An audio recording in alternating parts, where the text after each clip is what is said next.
everyone. Welcome to Tru You podcast, a storytelling space for self discovery where we use this safe and brave space to address racial trauma and healing for Black women through our own lived experiences. I'm Kelley, and this is my co host.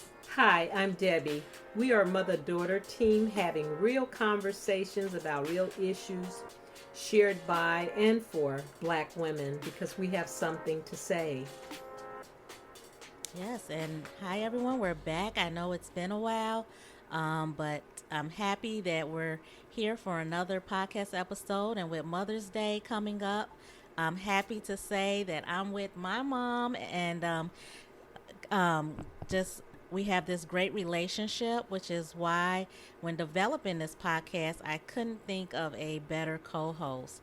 And so today's title is A Mother's Love, and actually, this is special because this time, for the first time, we do not have a special guest. It's just me and my mom, and we're just gonna have, like a regular conversation, and we have a lot of talk. So this is gonna be pretty easy. So, just to share a little bit about my background that you may not know. I have a sister. We're about 12 years apart. So technically, we are both only children. And so they say that okay, so you ever heard the expression? They say a mother is a daughter's first best friend, and so I totally agree with that statement. Mom, do you agree with that statement with Grandma? I do. And it's probably because I saw her face or I knew her before I knew who I was.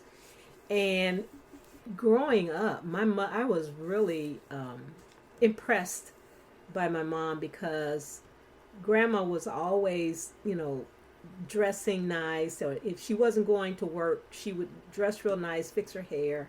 And I used to sit and watch her get dressed. And I'm like, I want to be like her when I grow up. And we would have long conversations at times, even when I was younger. We would talk and she would share some of the things that she dreamed about, and she would ask me what were my dreams. And I think because I have a brother, and it was the three of us, and it gave me an opportunity to share um, girly things with mom, and especially as a young child. And then as I continued to grow, I realized how much we had in common. Some of the things that she liked, I liked, and we just tended to do a lot of things together. So yeah, she was my very first best friend, and it was because I wanted to be just like her. Because I thought she was so pretty and graceful, and I just was impressed by what she did for a living, and how what a great job I felt she was doing raising my brother and I. How about you? Do you think the Yeah, I same? mean, of course, you're like you're my first best friend, and you're still my best friend. I think when I was younger, and I'm grateful because a lot of this doesn't. I don't think everyone can agree with this because there are some relationships that aren't that they don't feel this way. But I think with you, and growing up, like we were so close, and we always like. I can remember us having like pajama parties and playing music and dancing in our pajamas, and just me wanting to like do your hair. Ma, will you play with me? I think that's part of being that only child. So like no one else in the room. So you are my best friend you're my only friend, and there's no one else to bounce off of. So everywhere you went, I would follow you. I could even remember like you would hide from me, and I'd be like, Mama, where are you? And then I'd go around, and you pop out somewhere, and you'll say, oh, I was here all along. But I think you were just trying to find some space to get away from me because I was always up under you. But yes, definitely, you were my first best friend. I just like you saying you thought grandma was so pretty. Like I would sit and watch you put your makeup on and go to work for hours, and just sit there and watch you, and how just mesmerized and what you're doing. So yeah, definitely. Yeah. You're my first best friend. Amen. I think you're still my best friend Yeah. though. But Oh. yeah, you are.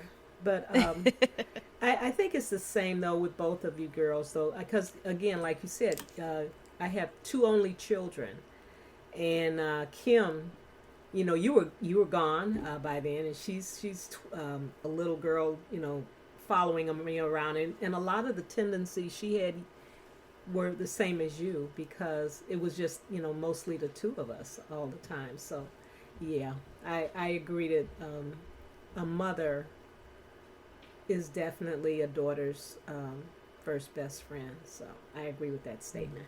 Our second topic is feeling deep love and complete helplessness to protect the beloveds is a fact of Black life.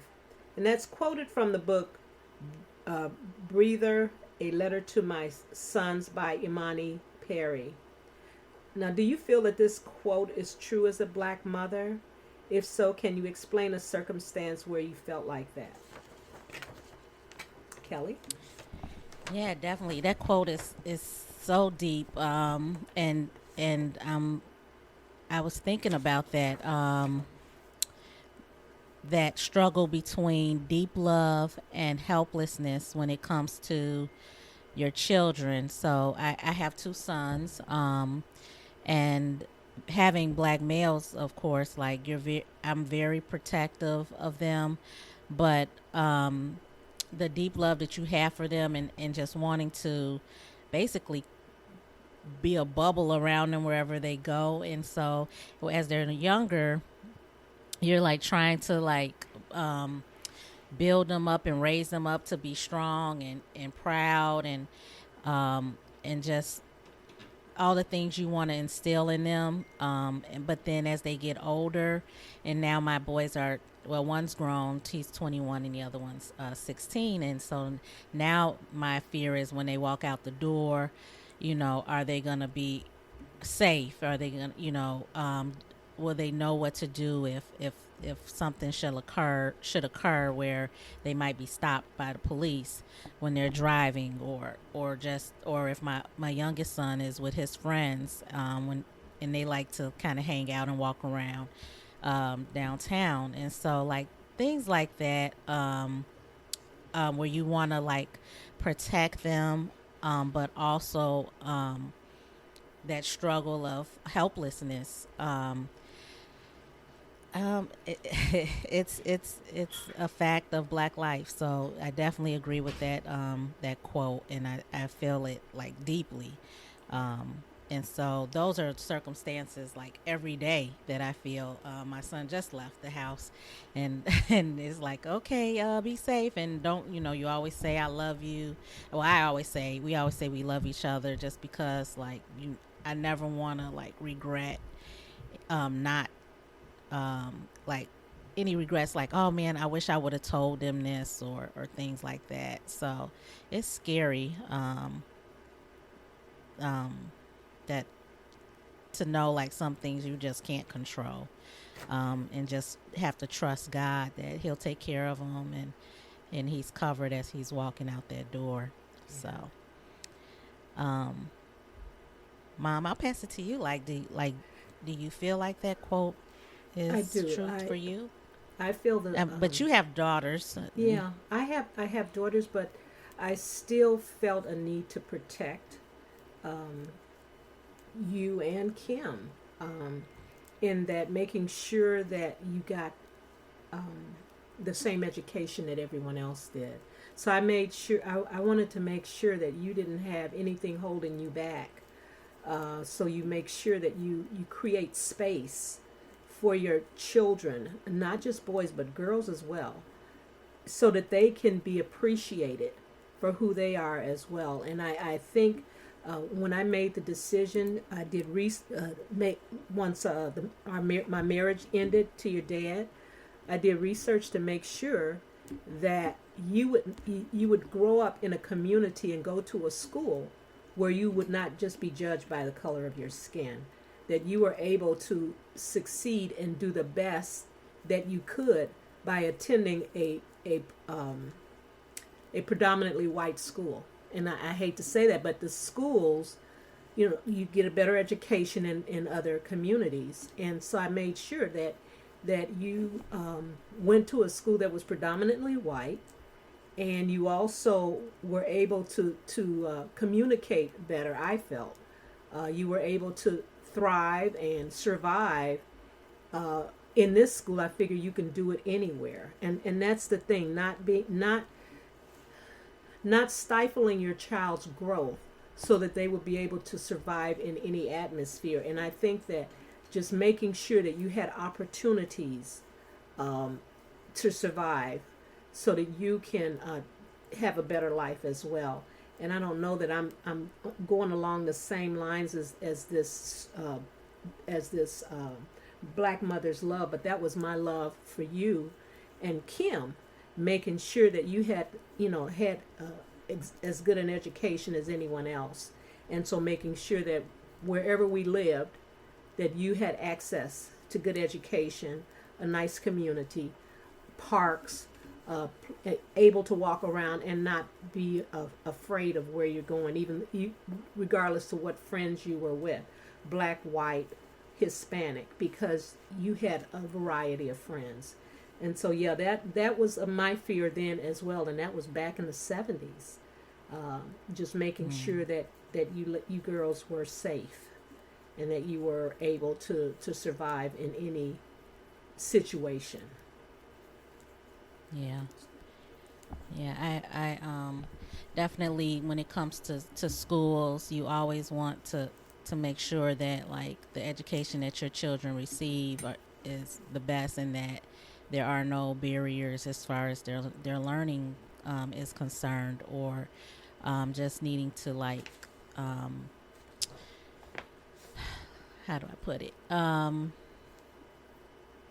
just be there as far as whatever it is when it concerns their education. I just think of like myself and my sons, and just like not only like making sure they're in like diverse communities, but also like I've had to like fight within those diverse communities, for my kids to make sure that they know that they have a mother who cares about them, they have a mother who's concerned about their education, and that I'm not someone who's going to just let you treat my children, anyway, or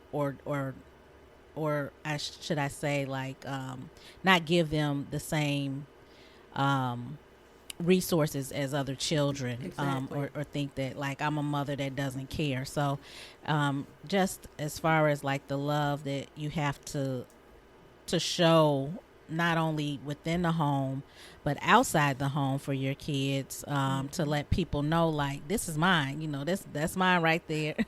I care about this, this not somebody you just gonna like Treat push any to the of. side, like, right, and treat any kind of way. I want my child to have the same benefits and resources that these other children have. And That's so, right. yeah, that's I can agree with wanting the best when it comes to education, when it comes to just anything in general. I mean, I can recall, um, well, actually, let me just keep going into like we're going right into my next topic is, and this is just as black daughters. Can you remember something that grandma said that had, um, that that grandma had said to you to either uplift or protect you? Absolutely. There had been many opportunities that I had with mom, where she uplifted me and protected me. But I think the first time I saw it was when I was in high school, and I was sitting with the guidance counselor and trying to decide what college I wanted to go to. And the guidance counselor was telling me, well, you probably don't want to go to college. You'll do better if you work at a factory. Just get a job after school and work at a factory. And so I said, well, no, I want to go to college. I want to, become a businesswoman. That's what I wanted to do. Well, I don't think you'll do well there. And I said, well, I want to go to college. She said, well, here, let me just give you a list of factory jobs that are available, for you because you won't, And so I was very upset. Went home, told mom, and mom told this woman in no uncertain terms that if my daughter wants to go to college, and I feel that she has the grades to go to college, she should be able to go to college. My mother protected me, she uplifted me, and she made sure that guidance counselor knew that she had a mother, a parent that cared about her, and that in no uncertain terms was she's going to force me into a job after school, where they were encouraging other students to go to college, but I wasn't being encouraged to go to college. And so my mother protected me. My mother, grandma watched, made sure that I was registered at Illinois State University. I was going to college, even though it hurt her for me to go because we were so close. She didn't want me to go, but at the same time, she knew that I had to go in order to do well in this world that we live in. She knew that we needed an education. And the biggest thing for her was making sure that this woman knew that she was not just dealing with any other child. This was a young person who was smart and wanted to go away to school. And maybe there were some that didn't want to go to college, but she said, this child is going to college. And she continued for years after that to encourage me. She always encouraged me to be my best, to do the best that I could. Even when I was beating up on myself, she would encourage me. You can do it. Just keep at it.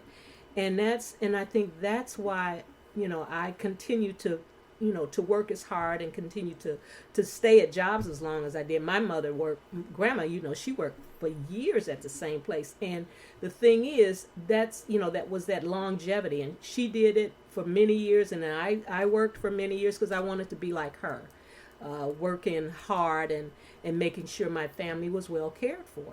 And so, yes, she definitely protected me throughout the years. That was the first example of her protection and her lifting me up, and I'll never forget that. I'll never forget how she came to my defense, encouraging me to go to college, telling this counselor, my daughter is going to college. You can't force her into a factory job, which, I think as I look back, I've talked to many others in my age group where the counselors told them the same thing. They encouraged them to work in factory jobs, and that's just what they were doing back then. But my mother, your grandmother, wanted more for me. She saw more for me. So yeah, that was a huge uplift for me. And I think another time of protecting me was back when, when she passed. She protected, I believe us from what she didn't want us to know, and she protected us. Even though we were hurt about it, I was hurt. I was very hurt, but she was protecting us from sadness. So, but yeah. How about you? Yeah, Can I you can think I of, can agree. Yeah, I could definitely agree with like the protection from grandma and just being a protector for me as well in certain situations where like if I'm upset, like I would call her, and she'd be there to listen. She wouldn't say too much, but she would always, be there to listen.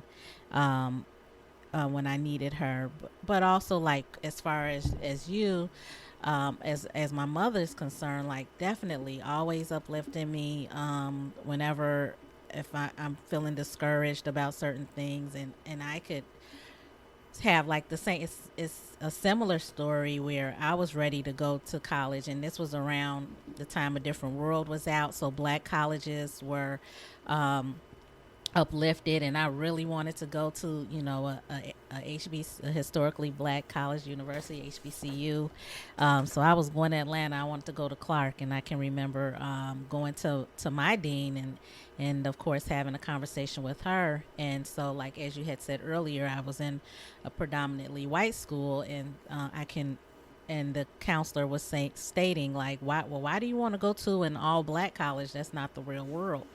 And I and so I was like taken aback, like what, it's like, well, I want to go to a black college because all my life I've been in places where I'm the minority, and I want to be in a space where I'm part of the majority.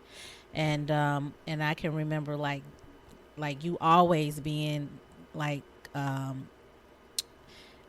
supporting me as far as like school is concerned, and encouraging me to push forward even when I doubted myself, because around like college times, like it gets hard, like you're taking these tests, these standardized tests that if you don't test well, which I didn't test well, but I had great grades. So just always supporting me in that aspect, and then uplifting me when I did well. So yeah, I can remember that situation, and even like another situation when I was working, and I had, I don't remember what happened, but I had went to school and tried to come back and work at this place again, and it was some type of miscommunication, and they wouldn't hire me back. And so I was so upset about it, and I didn't know about it till later. But you told me later, like you went over there or you called them or something, and told them like that. I don't know, Mama Bear and Mama Bear mode. Like you're not. If my daughter decides to go to another location, like you're not gonna put in a reference that's negative. Like she's gonna be able to uh, go and apply, if she wants to, and that basically letting them know that they were in the wrong, and they better, stay in their space as far as like retaliation or trying to speak anything negative against my references if I tried to move further. And I didn't know about that till later, but it's just like sometimes that's part of that mother's love, even when you don't even know, like your mother's like got your back, but she has your back. And I think that's another time where my mom has where you have protected me and encouraged me to keep going despite whatever what are they called, speed bumps or pitfalls that happen in that's happened in my life. So yeah, definitely um, uplifting as well as encouraging and protecting me, and continues to. I mean, it hasn't stopped, and just throughout life, I know that if no one has my back, my mom's gonna have my back. Yeah, that's true. Uh, that's true. Yeah, and that's what we're supposed to do. We're supposed to encourage one another. We're supposed to encourage our daughters to be their best self. And if I don't do it, who will? It. We have such a women in general have such a hard time anyway. I know when I first started working and some of the things I went through, I just knew that once I figure I'll go through these things so that my girls don't have to go through the racism, but it's still there. But Yeah. one good thing is we know how to speak our truth as black women. They may not want to hear it, but the thing is nowadays we're able to share what was once hidden. Those things that people used to not say. Now they're saying them out loud, and now we're able to protect ourselves. There's ways of women understanding more about who they are and not allowing other people to tear us down.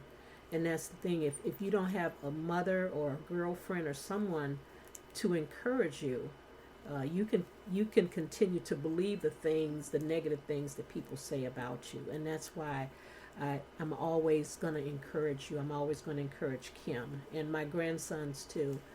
You're right. I'm like a mama bear. I am not going to allow anyone to hurt or say anything ill-willed about any of you. So yeah. No, it's true. Like you're like, I think I told you this morning. You're like the lion and a mama bear in one, and it's even in whatever situation. Like you're quick like to protect, even before, especially even when it comes to your grandbabies. Like before I could even get out there, you're there. Like, wait, Not today. that's not happening today. Those are my kids. That's my grandbabies, and Mm, they're yeah, gonna, absolutely, you're gonna respect them. absolutely. Period. So just, I mean, Hmm. talking like from like disparities of black women, from childbirth, maternal and infant mortality, to protecting our black sons and daughters. Hmm. There's that racial trauma um, that that Yeah, that's embedded in all of that, and that's from these excellent. that systemic racism. And so when it comes to black women and childbirth and medical care, um, I could even share like a story when I was pregnant with my first son and being in tremendous pain, like the worst pain I ever felt in my life, and being ignored in the hospital when I needed, I was asking for an epidural, and they're like, oh, you like just kind of bypassing me off like for hours. And Yeah. finally my mom was like, enough, and she like went in there and she was like yelling at the whole desk of nurses, like, this is ridiculous. My daughter is in pain. What is taking so long for this epidural? And just how there's been stories and stories of like women when it comes to childbirth and being in hospitals and being ignored. And so I don't know, like, Maki, do you remember that? Oh, I definitely remember that, and I think it's because they feel as though because we're African American or because we're black, that we can stand pain more, and that goes all the way back to the slavery days, how they just took advantage of black bodies, black women's bodies, and didn't think that black women hurt in the same manner. The pain wasn't the same, and that's not true. We all hurt the same. We all bleed the same. And another disparity also has to do with healthcare. Period. Black Yes. women, black communities don't have access to good health care, and so they have to put up with subhuman medication and treatment from hospitals, and that's not fair. And when you're paying, when you have the same type of health care as your white counterparts, and you're being treated differently, there's a problem there. And that's what I had a problem with at this hospital that you were at. Come on. We are all human, and just because our skin is a different color doesn't mean that we don't have that same pain as everyone else. And so again, it goes back to slavery days, to how we were treated. We were just used. Our bodies were used the way the slave masters wanted to use them, and it just seems like it just continued on and on as far as how black women or black bodies were used over the years and continue to still be used. So, Yeah, but yeah, there is a absolutely. disparity. Yes. I mean, not even just through stories, through statistics and Mm-hmm. data. There's data to back it up. So Absolutely. definitely, um, there, I think, again, not being a clinical expert, but I think being able to have this podcast, and we're on our sixth episode, but just Mm-hmm. being able to like express these stories, and being able to express our not our personal stories, Right. and how we've dealt through different traumas and throughout our life. And so just, I think we spoke on this before about like what we need personally as black women for racial healing. And so like for me, like telling these stories, that helps me, to heal, being able to speak to other black women who can um, relate, and just speak freely, without boundaries, is part of like the healing for me.